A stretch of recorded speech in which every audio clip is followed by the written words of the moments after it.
Welcome to the Encouragement Engineering Podcast. We help people combat the negativity that inundates their daily lives with a positive perspective and positive action. Today's guest is William Attaway. William is a leadership coach for Catalytic Leadership, LLC, a company he founded to help leaders intentionally grow and thrive. He has served in local church ministry for nearly 25 years and is currently the lead pastor of Southview Community Church in Herndon, Virginia, where he has served since 2004. He holds a Ph.D. in Old Testament, which is an emphasis in Biblical Backgrounds and Archaeology. And he loves to read and speak about leadership, organizational change, archaeology, and building up people and teams. William is also an author, and his latest book is entitled Catalytic Leadership. He's originally from Birmingham, Alabama, and William now lives in Northern Virginia with his beautiful wife, Charlotte, and their two daughters. So please welcome to the show, William Attaway. William, thank you so much for being here today. I really appreciate it. I'm honored to be on your show. Thanks so much for inviting me. Well, thank you. Well, why don't we get right into what or who you are? People want to know about, the guests. Let's tell them who you are and how you got to where you are today. Sure. I'm a leadership coach. I'm a pastor, and I came into those roles from the business world. I started working for Bell South Mobility. I was in sales. And as I progressed through that, I began to learn a lot about leadership. I went to my first leadership conference over 30 years ago and have been a student ever since. I was hooked.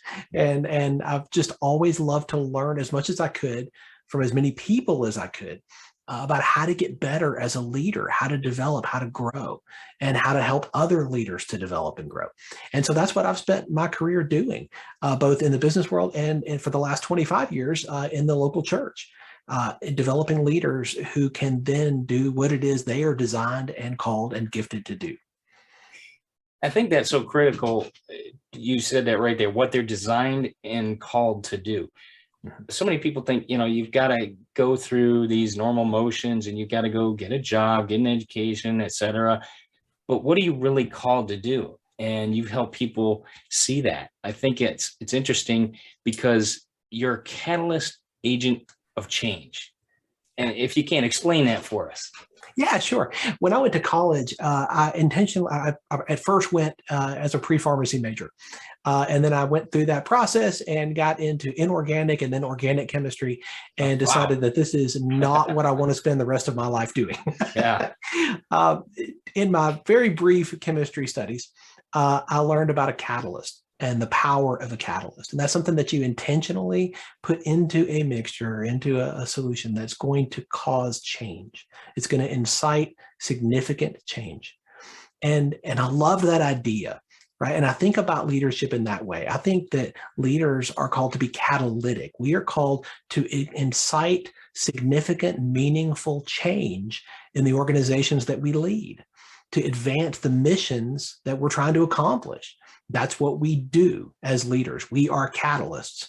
I've never yet met a real leader, who was not catalytic, at least in their intent. Now, how do you get there, right? What are the steps? What are the principles that get you there?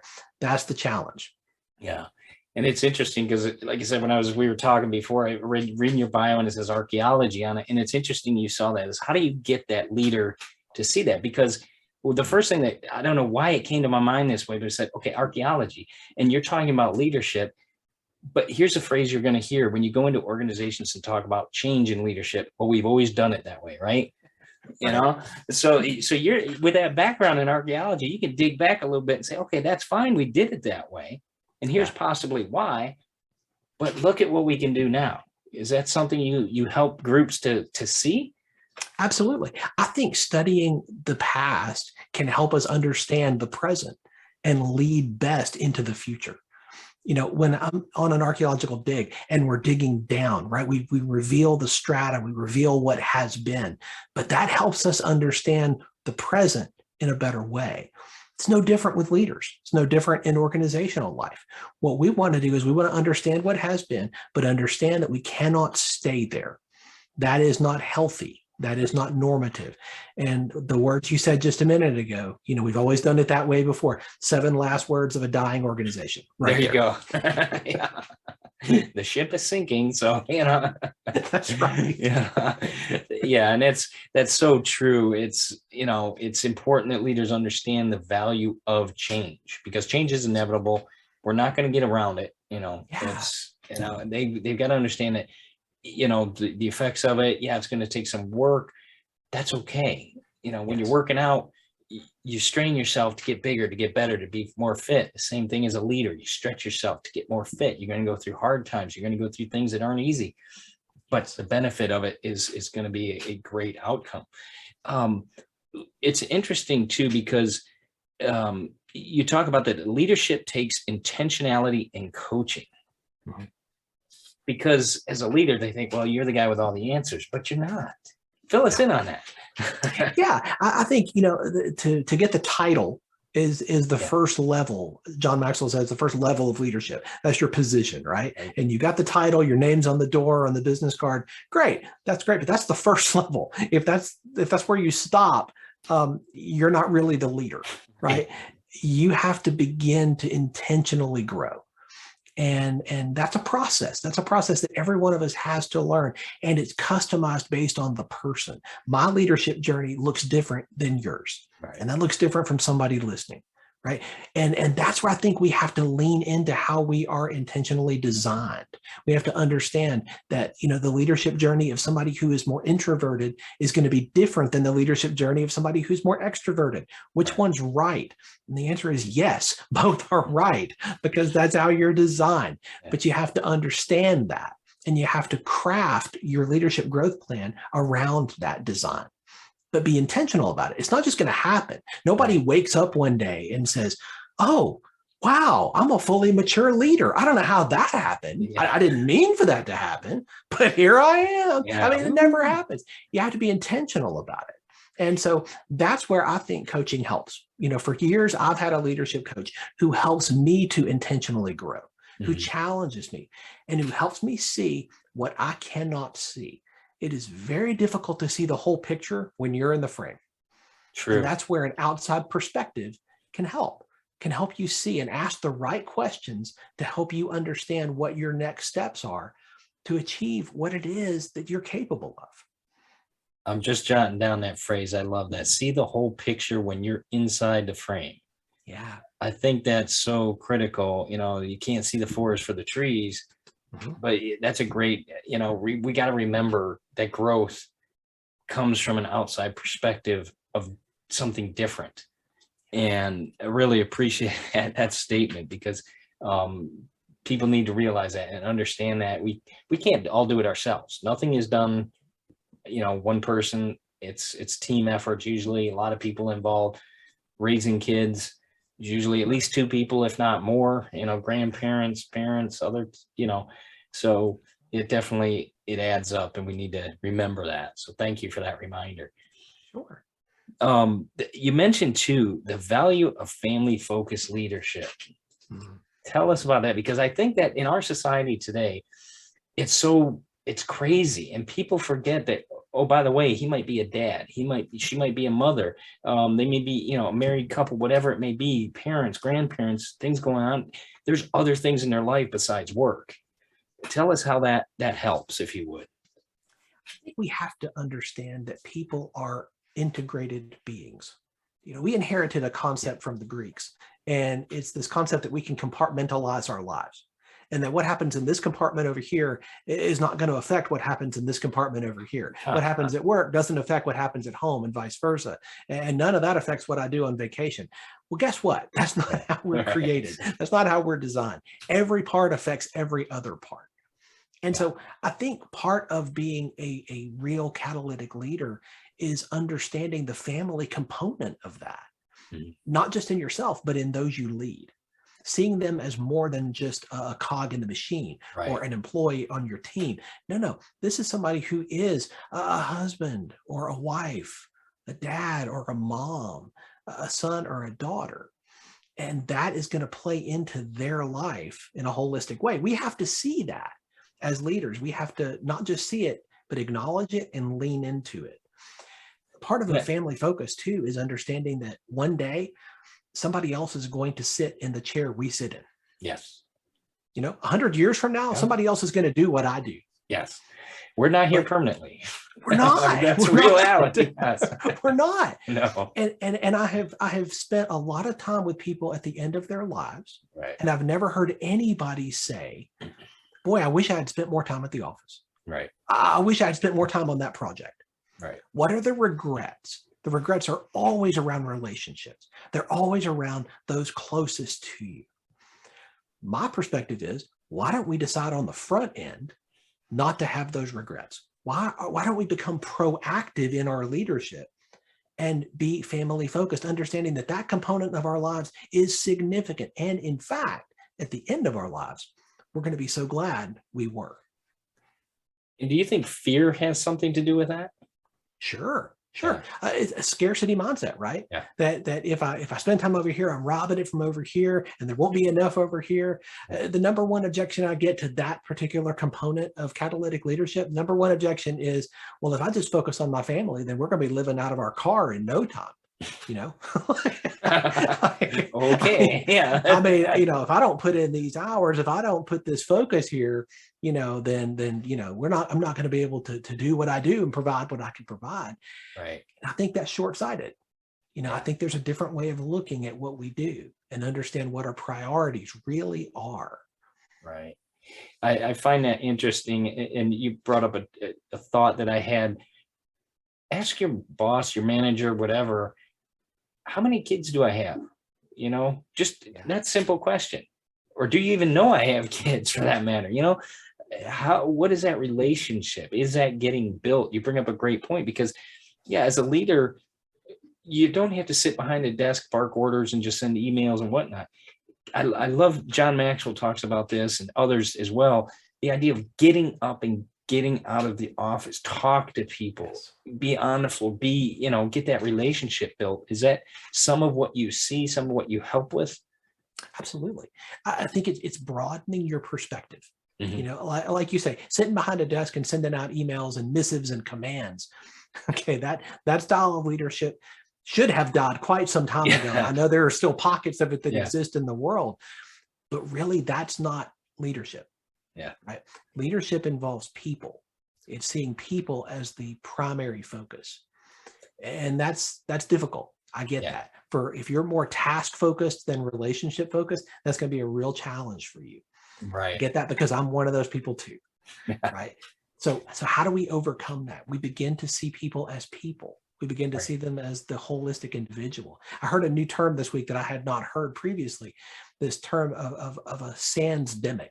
We're all very familiar with the term pandemic, right? Yeah. Well, a sansdemic is without people, right? And this idea is that in our culture, we're seeing a dramatic shift in the workplace, in the business world in particular, because there are fewer people in the workforce. There's a lot more vacancies. People are a lot more choosy about where they work and what they do and how many hours they're going to put in and where they're going to work, because of that sansdemic. There are fewer people. They're without people. So if that's true, then I think as leaders, we have to get out in front of that. And we have to say, hey, you know what? My goal is going to be to provide an environment for my team, the people that I lead. I'm going to try to provide an environment that recognizes the holistic person. Okay. Not just, hey, I want you to do this task, and when you get that done, I'll give you another 5. Right. Great concept, because I was going to ask about that with the way things are and the remote work and all that. That kind of explains it. That relationship is critical, whether it's on a product like this, or any Teams, Microsoft, Zoom, WebEx, whatever it may be. We can build that relationship, and we can still have the old advantage of picking up the device you have in your pocket as a PC and use it as a talking device. It is a phone. It's novel. I know, crazy. I know. What a concept.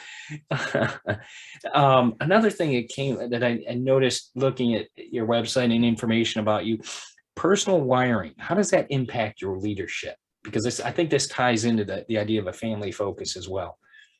It does. It does. And everybody is wired differently. And we have to recognize that. We have to say, okay, there are tools like the Myers-Briggs, Patrick Lencioni's new Working Genius, Maxwell's DISC. I mean, there's so many different tools that can help us begin to understand and assess the wiring of ourselves first, and then the team that we lead. And I've used those, and they're fantastic. And I think we should use those things. Right. But if we just have people take the test and then we get the results and we read it and say, okay, we put it in a drawer, that's not going to be helpful. No. The question I think we have to ask next is, how can we design this environment in such that we're going to accomplish the mission for which we are here, right? The business that we're leading. We have to accomplish our goals, our KPIs. That's important, but not at the expense of people. Right. I think it's a both and. And in order to do that, we have to understand our own wiring first and the wiring of those we lead. We have to be a student of those we lead. And that begins with us. We have to understand ourselves first. Know thyself, right? First thing. Yes. There's a real old book that tells me that. Got 66 books in it. I don't know. I read that somewhere. That's right. Yeah. And you probably got about 8 copies behind you.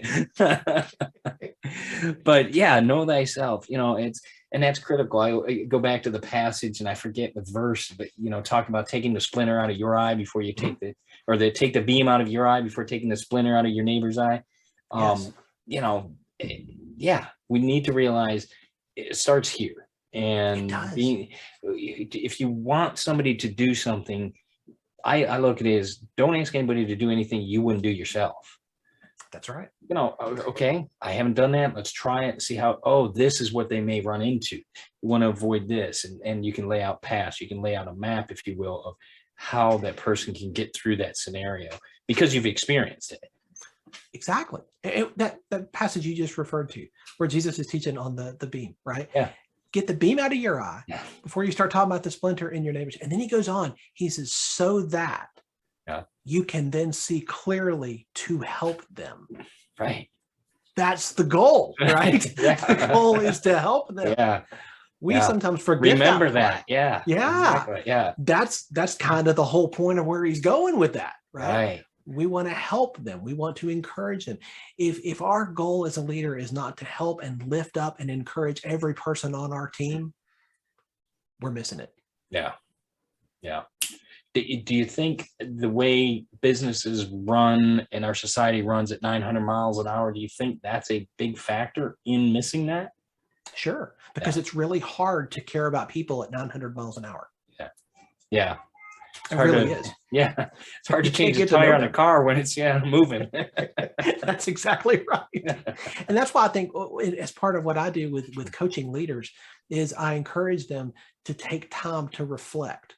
Right? That each week we're going to do a review and we're going to look back and we're going to look forward, but we're going to pause and we're going to evaluate and we're going to look at lessons that we've learned. Wow. Because you're never going to do that when you're traveling at warp speed. You have to stop. You have to intentionally choose to stop and pause and evaluate and reflect. And that's where the learning happens. Yes. And the learning is what's going to propel you forward. And that's a great reminder to people because none of us want to stop, but let's take that a minute. And I know the Japanese have a piece of that they do in their workday, and there's blocks of time that they literally stop and they focus on possibilities and what can be. That's something our culture needs to bring back. We probably used to do it at one time, but then, like you said, we just start moving, more production and forget about it. But is that something like with a daily routine that would be a good time to do that, either morning or in the evening type scenario? Sure. And I think that depends on your wiring. Mm-hmm. Some people are more morning people. Some people are night people. And Dan Pink has done some great research around this, right?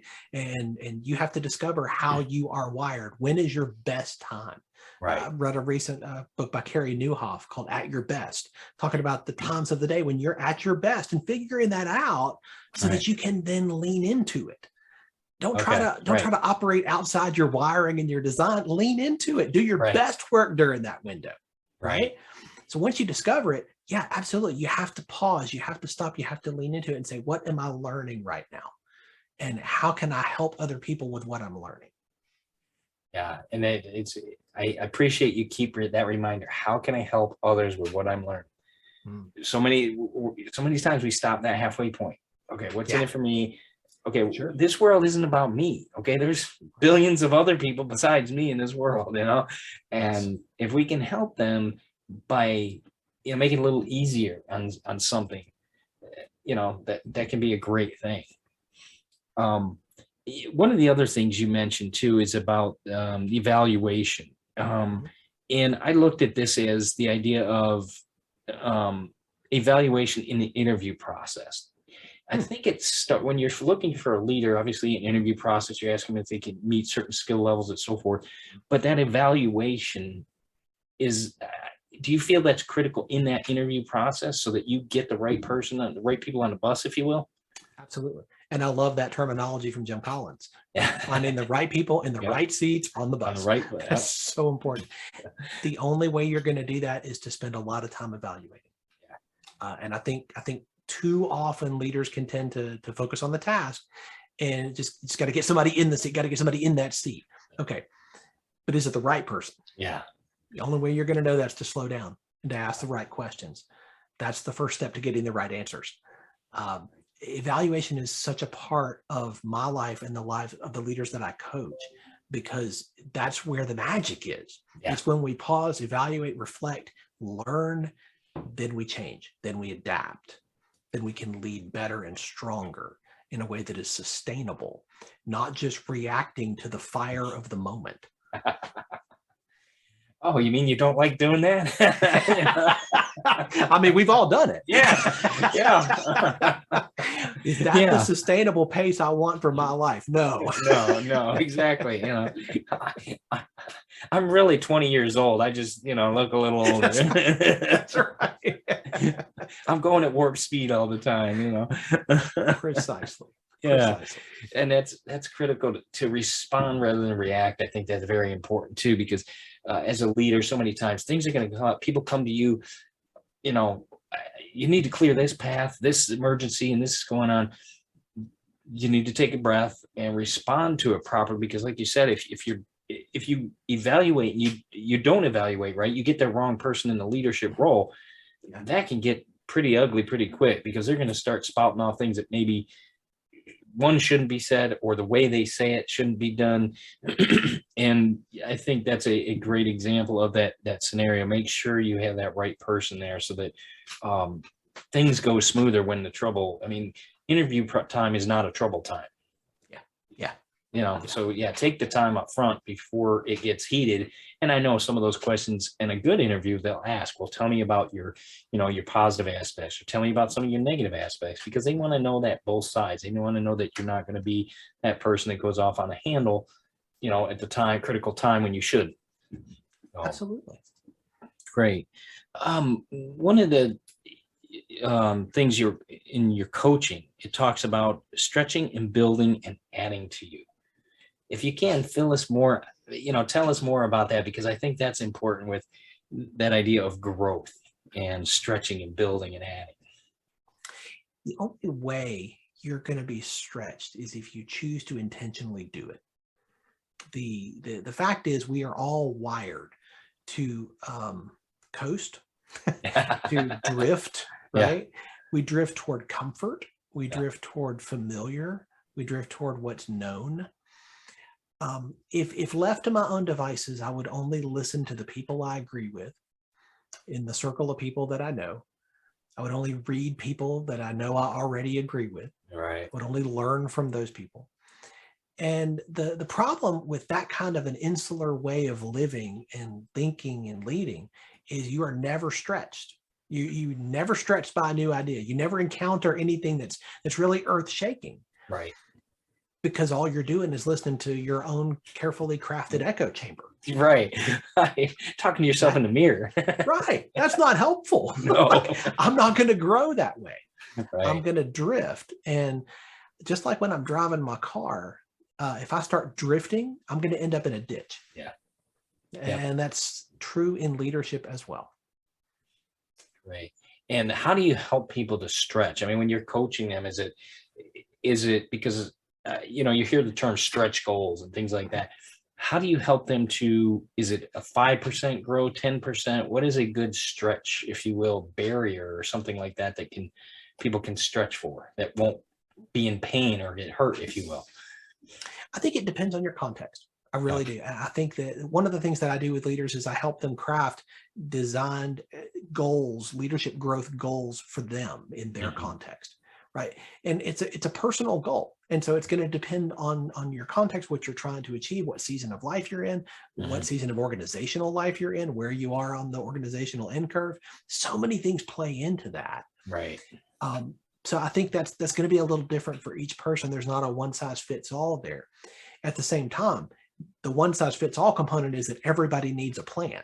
Yeah. If you do not plan, if you don't have a plan, it's like the old saw, right? Failing to plan is planning to fail. Yeah. You have to have a plan. You have to have a designed goal, a direction that you're aiming. Right. And so that's what I help leaders do, is to design that growth plan for them. I can tell you in the context that I lead in the local church, what I tell our team is every week, I want to see us get 1% better.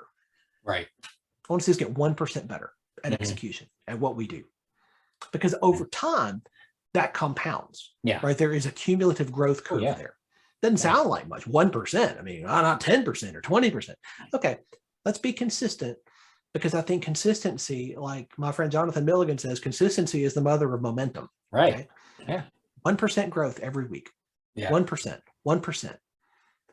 You're going to see some pretty amazing results in a year. Yeah. I mean, they could be walking around the block at lunch, it could be, that can turn into 2 blocks, 3 blocks. And then by the end of the year, you're running a 5K.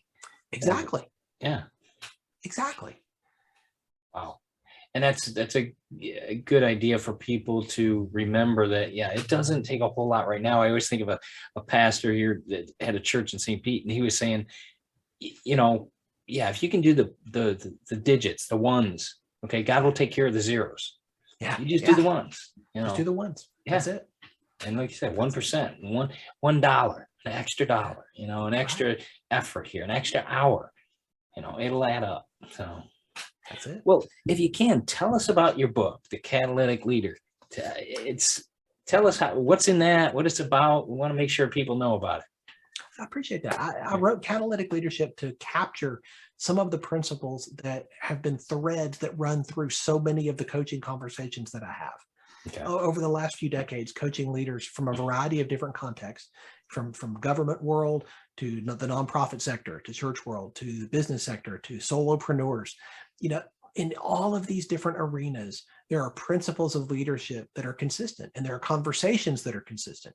And so what I tried to do in the book was capture 12 of those and say, hey, these 12 are things that I see no matter the context that you're in. These 12 are principles. If you want to be intentional about being a catalytic leader, this is what that looks like.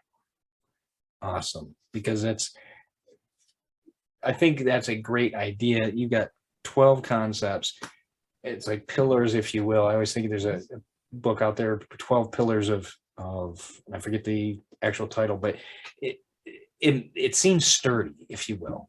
Yeah. And it's something that can hold up a huge roof. And I think leadership and leading is that huge roof, that overall, a pillar could be getting to know somebody. Or tell us about some of the pillars, if you would. Sure. The first one, I think, is the most important one. That's why I put it first. And that is the cultivation of a teachable spirit. I think it begins with humility, with understanding and acknowledging that I do not have all the answers, like we talked about earlier. Yeah. If we walk into this as a leader with a teachable spirit, whatever context we're in, and realize we can learn from anybody. Sometimes we learn what not to do, but that can be incredibly valuable. Yes. Don't go that way. Yeah. Maintain that spirit of teachability. Right. I think that is key to being a catalytic leader, because it's from that posture that we can see real leadership, real influence happen. Right. That's why I put that first, because that to me is the one non-negotiable. Right. Like, you can get all the rest right, but if you don't get that one right. No, that makes sense. That makes total sense, because like you said, you got to be humble enough to know, one, you don't know everything. Two, there's people that are a lot smarter than you that can help you. Absolutely. Yeah. And none of us are like making all this up out of whole cloth. We No. all stand on the shoulders of those who've gone before us, people who've invested in us. Right. Right. I think that's something that we are to steward well. Every experience that I've had, every investment somebody else has made in me, either through their writing or their speaking or their mentoring or coaching or even just a conversation, every investment they've made in me is not just for me. I think it's for the benefit of those around me. Wow. That's Great. part of catalytic leadership, is learning how to take what's been invested in us and share it forward. Right. And that's what that catalyst is. It's that spark to build something bigger, build something better. Absolutely. I go back to, I've often talked to groups and tell them, remember those things called manners? Simple things that mean a lot Yes. to people. Smiling, Yes. holding a door, please and thank you, That's right. go so far. And that's something I was taught as a wee child from my parents. But that grows, help other people see that, help them to see the benefit of it, help them enjoy it. I mean, how many times do you like hearing, thank you when you hold the door for somebody or give them something, simple thing. Absolutely. Absolutely. Yeah. That's great. Great reminders. What's another one of the pillars, if you would? Yeah. Don't want to give them all away, but let's give a few. Yeah, sure. Another one is building up people and teams. Okay. I think our job as leaders, and I alluded to this earlier, is to lift up and encourage and build up the people that we lead. Right. My goal is never to be the lid on somebody else's growth and achievement. Wow. Instead, I want to be the one lifting them up and helping them to achieve what they are designed and capable of achieving. And the only way I'm going to do that is to get to know them, right? Holistically. Right. The only way I'm going to do that is to understand what their hopes and dreams are so that I can help them move that direction. Right. That's my job as a leader. That's your job as a leader. Our job is to help the people that we lead, to build them up. And I believe that when we do that, we find that those team members become raving fans of the organization they're a part of, and their productivity goes through the roof. Right. And I've seen it too many times to think it's a one-off. Yeah. Right? I think it's consistent. So this is not about just, all soft and fuzzy and like, what about the bottom line? No, this affects the whole thing when we get this right. That's not why we do it. But understand there are significant implications for organizational health and trajectory. Right. And that's very good. Wow. So many times people need to realize that we're, it's help that person grow. They become a raving fan, and that's what you want. That's a great concept. Well, what's another one? Sure. Another one is learning to lead yourself well. And this one is last because I think it can be the most challenging. So I saved it till the end. By the way, bam. That's right. On my way out the door. Yeah. I think sometimes it's easier for us to lead others, as hard as that is, than it is to look in the mirror and lead ourselves well.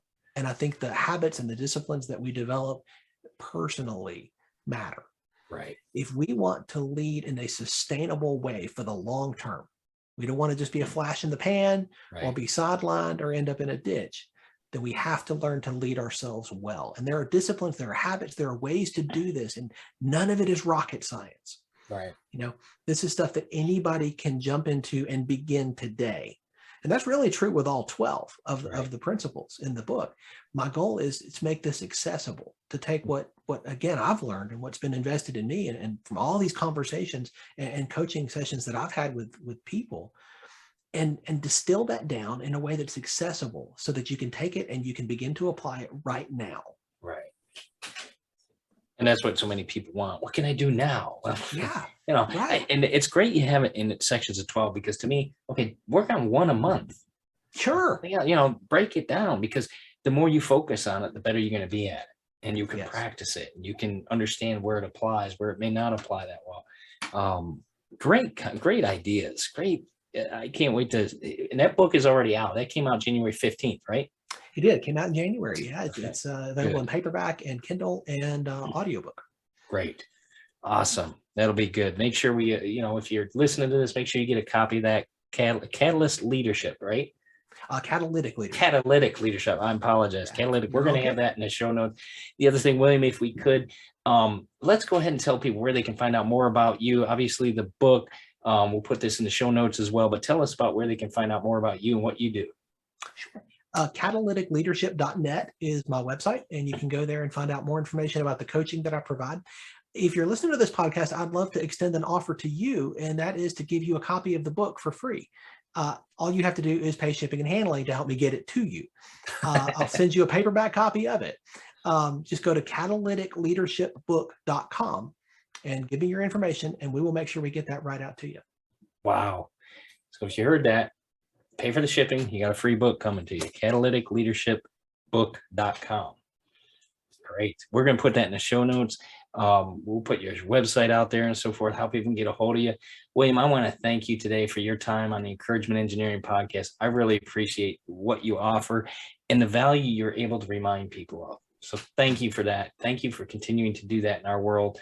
You're definitely a shining light. So thank you for doing that. Man, thanks for having me on and giving me the opportunity to talk about this. My goal is to help leaders get better, to help them to grow and to thrive. Great. And we appreciate that. So thank you, William. Appreciate your time.